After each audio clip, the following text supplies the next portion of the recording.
Dukungan Rocky Gerung untuk Habib Bahar. Pikiran penguasa harus ditentang. Gala Jabar, pengamat politik Rocky Gerung menanggapi polemik pelaporan Habib Bahar bin Smith ke pihak kepolisian terkait dugaan ujaran kebencian. Dalam pandangannya, Rocky Gerung menilai bahwa ucapan yang dilontarkan Habib Bahar sah-sah saja sebagai seorang warga negara. Menurutnya, justru presiden seperti Jokowi bakal menjadi otoritarisme bila terus dipuji-puji, sehingga ahli filsafat ini berharap semua pihak bisa menghormati Habib Bahar. Habib Bahar berhak untuk bahkan menghujat.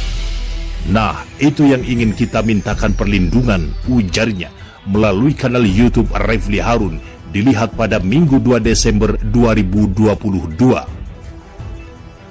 Selain itu, Rocky Gerung menuturkan bahwa Habib Bahar bin Smith hanya sebatas bicara saja dan tidak melakukan makar. Itulah nilai utama demokrasi di tanah air. Karena Habib Bahar hanya bicara, dia nggak melakukan kegiatan makar. Dia mengucapkan sesuatu yang berbeda dengan pemerintah. Itu justru nilai utama demokrasi, tegas Rocky Gerung. Lebih jauh, salah satu pendiri Setara Institut ini menjelaskan, demokrasi seharusnya dipelihara dalam kondisi banyaknya perbedaan, bukan kesepakatan. Namun sayangnya, hal ini dinilai tidak dipahami oleh pihak yang berkuasa. Tak hanya itu, ia pun meminta agar Kapolri bisa memahami bahwa Indonesia bisa diselamatkan dengan perbedaan pendapat. Kalau nggak ada perbedaan pikiran, itu artinya nggak ada demokrasi.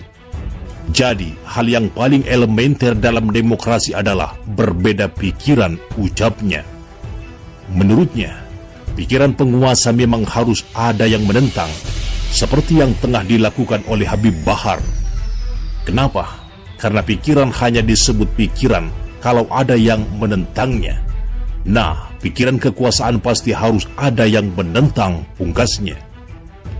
Sebagai informasi, dalam menangani kasus dugaan ujaran kebencian dengan terlapor Habib Bahar bin Smith, Polda Jawa Barat akan melakukan pemeriksaan secara profesional, transparan, dan sesuai prosedur. Selain itu, pemeriksaan terhadap bukti-bukti yang diperoleh bakal dilakukan secara ilmiah.